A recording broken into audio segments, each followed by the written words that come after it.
Assalamualaikum, selamat pagi anak-anak. Bertemu lagi dengan Ibu Fitria Rose. Hari ini Ibu akan mengajarkan materi IPA kelas 5, yaitu tema 3, subtema 1, organ pencernaan hewan dan manusia. Namun sebelum kita memulai pembelajaran hari ini, jangan lupa kita berdoa terlebih dahulu ya. Dan bagi kalian yang baru pertama kali ke channel YouTube Ibu, jangan lupa di subscribe. Oke, kita masuk ke materinya. Yang pertama adalah organ pencernaan hewan. Selain manusia, hewan pun memiliki organ pencernaan anak-anak. Organ pencernaan hewan itu berbeda-beda. Berikut adalah sistem pencernaan hewan. Yang pertama ada serangga. Salah satu contoh serangga adalah belalang. Serangga memiliki makanan yang berbeda-beda. Maka nanti hanya bentuk mulutnya aja ya yang berbeda-beda, tapi sistem pencernaannya itu sama. Nah, ini Ibu punya contoh yaitu serangga yang belalang. Bisa kalian lihat di sini, yang paling depan ini adalah bagian mulutnya. Nah, untuk ke belakangnya sini, semua serangga itu sama ya. Sistem pencernaannya nanti hanya berbeda di bagian mulutnya saja. Yang paling depan sini adalah mulutnya. Ini berguna untuk memasukkan makanan ke dalam mulut. Lalu setelah itu makanan itu akan dikunyah dan masuk ke dalam tembolok. Tapi sebelum masuk ke dalam tembolok, makanan itu akan melewati esofagus ya, atau kerongkongan. Setelah sampai di tembolok, makanan itu akan disimpan. Lalu nanti dia akan masuk ke empedal. Empedal ini adalah lambung pengunyah ya anak-anak. Di sini makanannya akan dilumat dan dihancurkan. Nanti setelah hancur, makanan itu baru masuk ke dalam lambung. Di dalam lambung ini terjadi proses pencernaan dengan enzim. Setelah itu masuk ke dalam usus. Nah, di usus ini sari-sari makanan yang dimakan sama si belalang ini akan diserap dan akan dialirkan ke seluruh tubuh sari-sarinya. Dan sisa-sisa makanannya itu akan dikeluarkan melalui anus. Oke, sudah paham ya yang serangga? Sekarang yang kedua adalah cacing tanah. Makanan cacing tanah itu berupa bahan-bahan organik. Bahan-bahan organik itu adalah sisa-sisa makhluk hidup yang telah membusuk di tanah. Nah, ini adalah sistem pencernaan cacing tanah. Jadi pertama, makanan itu masuk melalui mulut. Mulut cacing tanah itu tidak bergigi ya anak-anak. Jadi cacing tanah itu tidak memiliki gigi. Dan makanan itu setelah masuk ke dalam mulut langsung masuk ke dalam tembolok. Tembolok itu adalah tempat penyimpanan sementara ya. Setelah itu akan mengalir ke empedal. Dan jangan lupa sebelum masuk ke tembolok, semua makanan akan melalui faring dan kerongkongan. Nah, di dalam empedal makanan itu akan dicerna dan dihaluskan. Lalu masuk ke dalam usus yang akan dicerna melalui enzim. Dan sari-sari makanannya pun juga akan terserap di dalam usus, dialirkan ke seluruh tubuh, barulah sisa-sisa makanan itu akan dibuang melalui anus. Lanjut, nomor 3, ini adalah hewan ruminansia atau hewan memamah biak. Hewan memamah biak adalah sekelompok hewan pemakan tumbuhan atau herbivora yang mencerna makanan dengan dua langkah yang unik. Nah, ini adalah contoh hewan ruminansia, yaitu sapi. Jadi di dalam tubuh sapi itu ternyata memiliki sistem pencernaan yang sangat kompleks. Dia memiliki mulut, esofagus, retikulum, omasum, abomasum, rumen, dan anus. Kita langsung bahas aja ya. Nah, pertama, makanan itu dikunyah dengan gigi dan bercampur dengan air liur di mulut. Kamu pasti tahu kan bahwa sapi itu memiliki banyak sekali air liur. Lalu, makanan yang sudah dikunyah sama si sapi itu masuk ke dalam rumen. Rumen itu adalah perut besar. Nah, tidak lupa juga sebelum masuk ke dalam rumen itu, dia akan masuk melewati kerongkongan. Lalu makanan akan dicerna dengan bantuan bakteri dan disimpan sementara di dalam rumen. Saat beristirahat, makanan itu kembali lagi ke mulut untuk dikunyah kembali. Maksudnya gimana? Jadi sapi itu setelah makan, itu kan dia diam. Nah, makanan yang sudah masuk ke dalam mulutnya itu, ke rumen itu, akan dimuntahkan kembali ke mulutnya dan dikunyah kembali sama si sapi tersebut. Barulah makanan yang sudah dikunyah untuk yang kedua kalinya itu akan masuk ke dalam retikulum.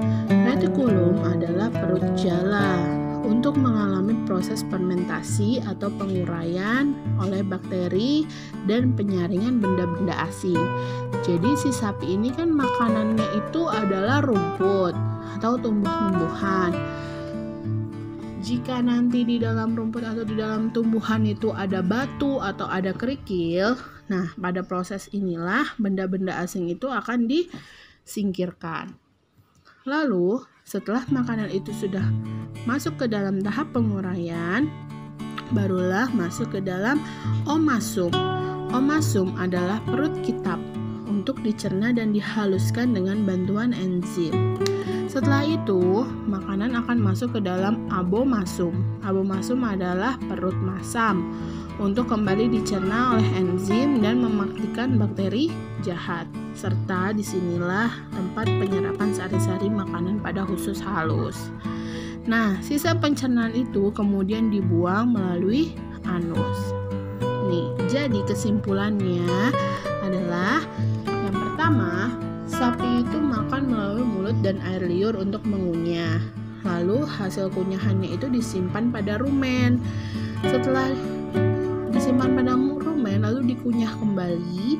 Dan hasil kunyahannya yang kedua itu masuk ke dalam retikulum untuk diuraikan oleh bakteri dan disaring benda-benda asingnya. Setelah itu hasil penguraiannya akan masuk ke omasum untuk dihaluskan. Setelah dihaluskan, barulah masuk ke abomasum untuk mematikan bakteri jahat dan penyerapan sari-sari makanan oleh usus. Barulah sisa pencernaannya dibuang ke anus. Jadi seperti itu ya anak-anak, begitu kompleks sekali pencernaan yang ada pada ruminansia. Oke, lanjut, ikan. Salah satu contoh ikan adalah ikan mas ya di sini. Nah, di sini adalah ada mulut ikan, kantong empedu, hati, kerongkongan, pankreas, lambung, usus, dan anus. Kita bahas sama-sama. Jadi, pertama itu makanan masuk melalui mulut ikan, lalu langsung ke dalam lambung melalui kerongkongannya. Ikan itu ternyata memiliki kelenjar pencernaan, yaitu hati dan kantong empedu. Kelenjar pencernaan itu berguna untuk menghasilkan enzim. Enzim ini berguna untuk membantu pencernaan di dalam tubuhnya ikan. Setelah hancur di dalam lambung, barulah masuk ke dalam usus untuk diserap sari-sari makanannya. Dan sisa-sisa makanan ikan akan dibuang melalui anus. Seperti itu ya untuk ikan. Lanjut, amfibi. Salah satu contoh amfibi di sini Ibu akan mengambil katak. Nah, katak itu seperti ini. Ada salah satu nama yang baru kalian kenal, yaitu adalah kloaka. Nah, kloaka itu apa sih? Kita bahas sama-sama. Jadi pertama, makanan itu masuk melalui mulut langsung menuju ke lambung, tapi tidak lupa melewati kerongkongan ya. Sama seperti ikan, amfibi itu juga memiliki kelenjar pencernaan, yaitu hati dan pankreas. Setelah dihancurkan pada lambung, barulah dicerna oleh usus dengan bantuan enzim dan penyerapan sari-sari makanan di usus juga. Barulah sisa-sisa makanan itu yang tidak dapat diserap akan dikeluarkan melalui kloaka. Nah, kloaka ini adalah sebutan saluran feses, urin, dan reproduksi. Jadi, kalau misalnya hewan yang lain untuk mengeluarkan kotorannya itu melalui anus, tapi kalau pada amfibi ini melalui kloaka. Di sini bisa untuk mengeluarkan kotoran atau BAB atau fesesnya, lalu urinnya, dan untuk berkembang biak juga atau menikah atau kawin, yaitu sistem reproduksi. Itu bedanya. Sekarang kita masuk ke reptilia. Salah satu contoh hewan reptilia adalah buaya.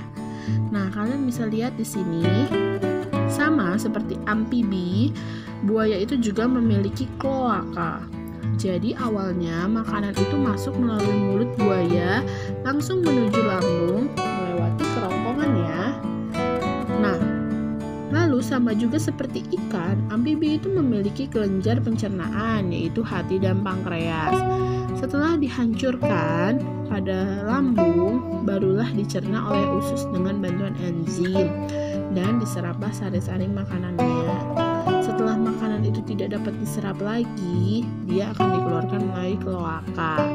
Pada reptil juga ini, kloaka adalah sebagai saluran feses, urin, dan reproduksi. Jadi sama seperti amfibi. Ya, sudah paham anak-anak pada reptil? Sekarang kita lanjut ke unggas, burung, atau ayam. Makanan burung sangatlah beragam. Burung itu kan biasanya makan biji-bijian, hewan kecil, dan buah-buahan. Nah, ini juga sama seperti serangga. Dia hanya berbeda pada bentuk paruh burungnya, tetapi di dalam usus pencernaannya itu semuanya sama. Nah, ini dia. Jadi, makanan masuk melalui paruh yang berfungsi sebagai gigi. Lalu, makanan itu kemudian masuk ke rongga mulut dan kerongkongan, lalu disimpan di tembolok. Kalian pernah tahu nggak sih tembolok itu apa? Tembolok adalah suatu pelebaran kerongkongan yang terdapat di antara proventriculus atau lambung kelenjar dan mulut. Ini hanya dimiliki oleh unggas. Kenapa sih ayam itu selalu lapar? Makanya dia kalau dikasih makanan selalu makan terus. Karena dia itu tidak dikunyah, tapi disimpan pada tembolok. Nah, makanan yang sudah dicerna di dalam lambung itu dengan bantuan enzim akan diserap sari-sari makanannya oleh usus. Dan sisa pembuangannya akan dikeluarkan melalui kloaka. Jadi di sini di unggas ini ada temboloknya ya. Jadi temboloknya itu akan menyimpan makanan-makanan yang sudah dia patokin, yang sudah dia makan, barulah nanti akan masuk ke usus. Ke lambung dulu. Lambung dihancurkan barulah ke usus untuk diserap sari-sari makanannya dan dikeluarkan melalui kloaka. Nah, di situ usus kecil dan usus besarnya itu kan sebenarnya tempat untuk menaruh fesesnya dia ya, atau BAB-nya ya. Tapi sama manusia, usus ayam itu juga dimakan. Nah, untuk kalian yang suka usus, hati-hati kalau kalian tidak bersih dalam membersihkan ususnya itu, nanti takutnya terkena bakteri tubuh kita. Maka dari itu sebelum makan usus harus dibersihkan ususnya terlebih dahulu dari kotoran-kotorannya. Oke, sekarang kita masuk ke pembelajaran yang kedua, yaitu organ pencernaan manusia. Manusia memerlukan makanan sebagai sumber energi. Makanan diolah di dalam tubuh menjadi zat-zat penting yang dibutuhkan tubuh. Untuk mencerna makanan menjadi zat yang dibutuhkan oleh tubuh, diperlukan organ pencernaan. Yaitu apa aja sih organ pencernaan manusia? Yuk sama-sama kita lihat. Berikut adalah nama-nama organ sistem pencernaan manusia. Kita bahas satu-satu ya. Yang pertama adalah mulut. Di dalam mulut itu ada lidah dan gigi. Di dalam mulut juga terdapat kelenjar ludah. Lalu di bawahnya ini ada faring, esofagus, hati, lambung, pankreas, usus halus, usus besar, rektum, dan anus. Nah, ini adalah gambaran alat sistem pencernaan kalian. Coba kalian bayangkan saat kalian makan melalui mulut kalian ini akan lari ke bawah dan akhirnya menjadi feses atau BAB. Begitu kompleks ya isinya ini, makanya kalian jangan makan yang aneh-aneh supaya perut kalian tidak sakit. Oke, kita lanjut. Mulut adalah tempat masuknya makanan ke saluran pencernaan. Di dalam mulut terdapat lidah, kelenjar ludah, dan gigi. Kita bahas satu-satu. Lidah berfungsi sebagai pengecap rasa dan membantu menelan makanan. Nah, ini lidah kalian nih. Yang paling pojok belakang itu adalah mengecap rasa pahit. Yang sebelah kiri dan kanan belakang itu asam. Kiri kanan yang depan itu asin, dan yang paling depan itu adalah rasa manis. Oke, ini harus diingat ya, karena nanti ini pasti sering keluar dalam ujian. Lanjut, kelenjar ludah. Kelenjar ludah menghasilkan ludah yang mengandung enzim petialin. Enzim ini berfungsi sebagai pemecah zat tepung menjadi gula. Pada proses ini disebut pencernaan kimiawi. Maksudnya gimana? Saat kamu makan, pasti mulut kamu itu ada ludah kan? Nasi yang kamu makan itu akan ada sedikit terasa manis jika kamu perhatikan. Nah, di saat ada terasa sedikit manis itu, disitulah enzim berfungsi, yaitu memecah zat tepung. Zat tepung itu ada pada beras, pada terigu yang kamu makan. Nah, itu akan dipecah menjadi zat gula. Makanya saat kamu makan, itu kadang ada rasa-rasa manisnya pada nasimu atau pada rotimu. Itu karena ada proses pencernaan kimiawi ini. Nah, lalu ada gigi. Gigi berfungsi sebagai penghancur makanan. Proses penghancuran makanan oleh gigi disebut pencernaan mekanik. Jadi, yang oleh enzim disebut pencernaan kimiawi, sedangkan yang oleh gigi itu pencernaan mekanik ya, anak-anak. Nah, sekarang perhatikan gigi ini. Di sini ada gigi taring, gigi geraham, gigi premolars, dan gigi seri.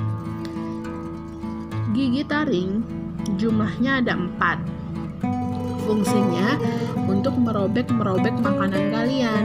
Lalu gigi geraham jumlahnya ada 8. Fungsinya untuk mengunyah dan menggiling makanan kalian. Karena geraham itu kan cukup lumayan besar, jadi gunanya juga untuk mengunyah dan menggiling atau menghaluskan. Lalu, gigi premolars jumlahnya itu ada 8. Fungsinya untuk menghaluskan makanan kalian. Dan gigi seri jumlahnya juga ada 8. Fungsinya untuk memotong makanan kalian. Oke? Lanjut. Kerongkongan atau esofagus. Kerongkongan adalah saluran penghubung antara mulut dan lambung. Di kerongkongan terdapat gerakan peristaltik. Apa sih gerakan peristaltik itu? Gerakan peristaltik adalah gerakan mendorong makanan menuju lambung anak-anak. Nah, kita lihat dulu ya videonya. Ketika makanan telah ditelan, makanan itu masuk ke esofagus untuk dikirim ke lambung. Pergerakan makanan dalam esofagus untuk mencapai lambung membutuhkan 4-10 detik. Makanan dapat bergerak di dalam esofagus dibantu oleh pergerakan otot esofagus. Pergerakan ini disebut peristaltik. Nah, kalian pasti baru tahu, ternyata ada gerak peristaltik di dalam kerongkongan kita. Jadi, gimana caranya makanan itu bisa nyampe lambung? Tenggorokan ini kan, kerongkongan ini panjang ya. Ternyata di situ ada otot yang menggerakkan, namanya gerakan peristaltik. Oke, paham ya? Lanjut, lambung. Nah, di dalam lambung, makanan ini mengalami pencernaan mekanis oleh otot lambung, serta pencernaan kimiawi oleh enzim renin dan pepsin, serta asam lambung. enzim itu ada banyak ya anak-anak. Kita bahas di sini ada enzim pepsin, berguna untuk mengubah protein untuk menjadi lebih kecil. Lalu ada enzim renin, berguna untuk mengubah protein dalam susu agar menjadi molekul yang lebih kecil. Lalu ada asam lambung atau asam klorida, berfungsi untuk membunuh kuman dan mengasamkan makanan yang ada di dalam lambung kamu itu. Jadi, segala sesuatu yang besar sama lambung itu dipecah-pecah dan diambil sari-sarinya saja untuk diedarkan ke usus. Nah, bentuk lambung itu seperti ini. Di dalam yang atas ini adalah otot lambung. Otot lambung ini ada namanya pencernaan mekanik. Ya, dia jalan dari esofagus jalan menuju lambung, itu ada gerakannya. Setelah nyemplung ke dalam lambung, di sini ada cairan-cairan sakti yang bisa mengubah makanan kalian itu menjadi bubur. Nah, yaitu enzim dan asam lambung. Oke, sudah paham ya untuk lambung? Sekarang kita lanjut ke usus halus. Di dalam usus halus terjadi proses pencernaan kimiawi oleh enzim yang berasal dari pankreas dan dinding usus kita, serta penyerapan sari-sari makanan. Jadi enzim kita itu berasal dari pankreas ya anak-anak. Nah, enzim apa aja sih yang ada di usus halus? Di sini ada enzim sukrase, yaitu sebagai pemecah sukrosa menjadi glukosa. Ada enzim lipase, berfungsi mengubah lemak menjadi asam lemak dan gliserol. Ada enzim maltase, berfungsi mengubah maltose menjadi glukosa. Di sini adalah proses yang paling penting karena akan diserapnya sari-sari makanan. Dan jika kalian memakan makanan yang banyak mengandung gula, disinilah akan dipecah.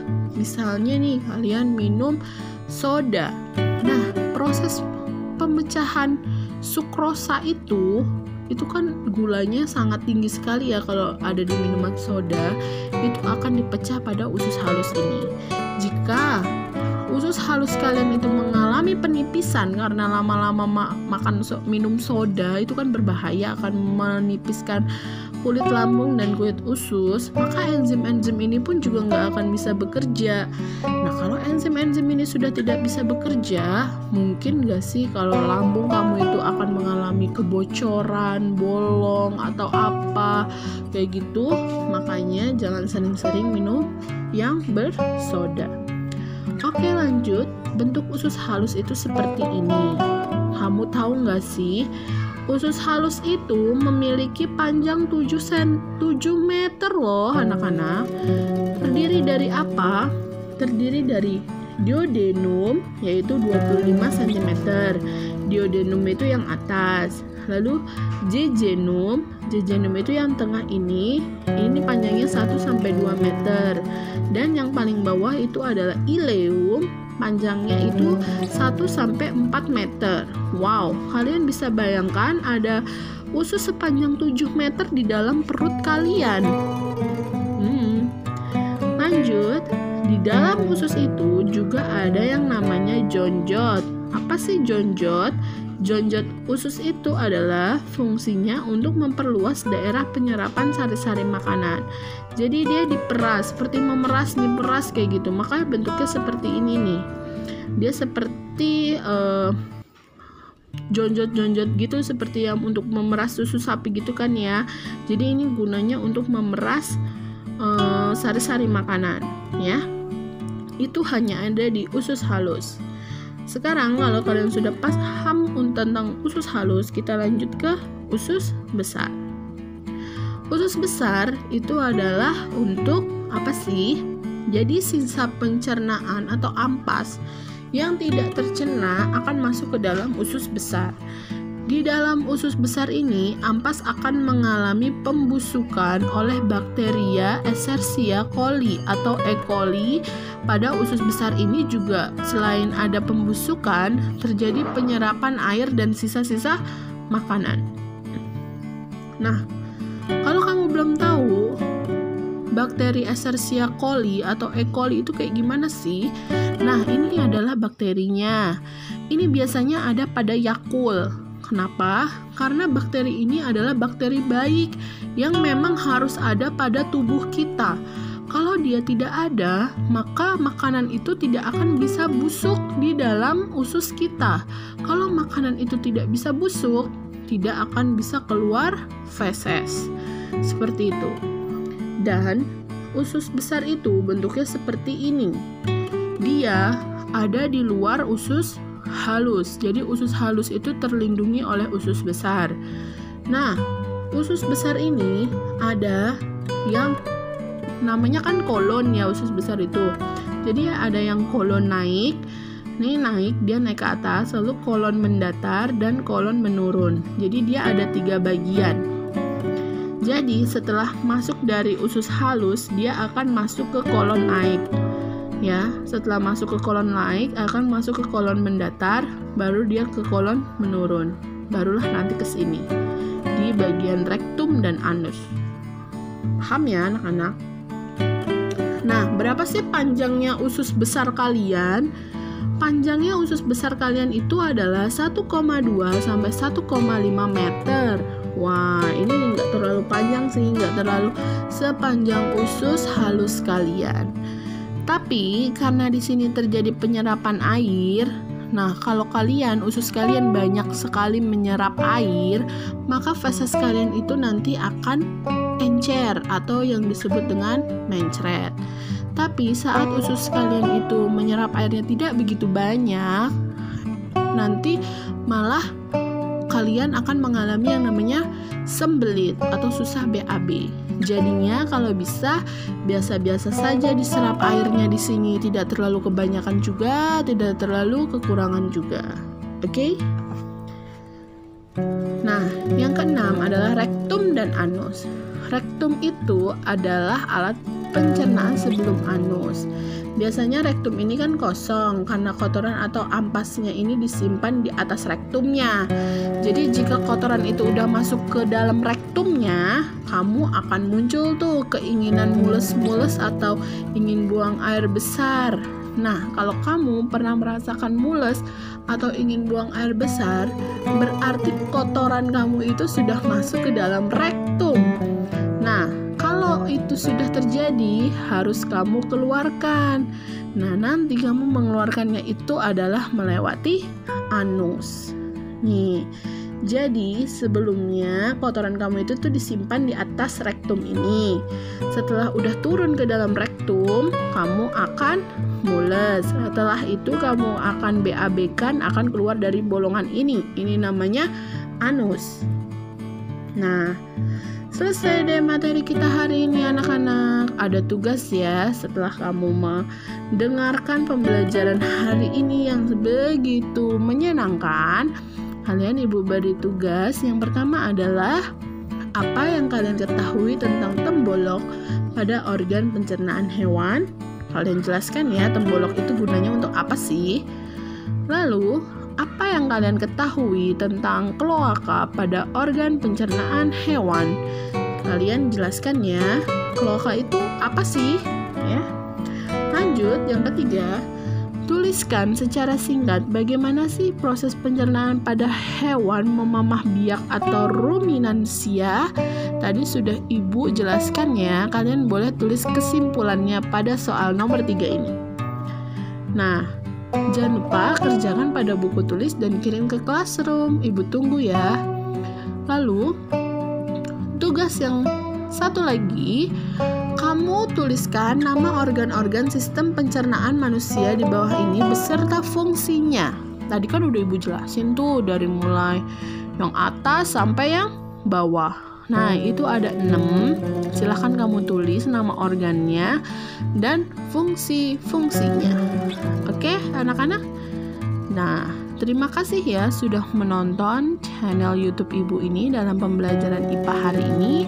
Semoga bermanfaat untuk kalian semua. Kita ucapkan alhamdulillahirabbil alamin. Oke, anak-anak, jangan lupa kalian subscribe, like, dan share ya channel YouTube Ibu ini. Semoga lebih berkembang. Terima kasih sudah menonton. Sampai ketemu di vlog selanjutnya. Ibu akhiri. Wassalamualaikum warahmatullahi wabarakatuh. Dadah.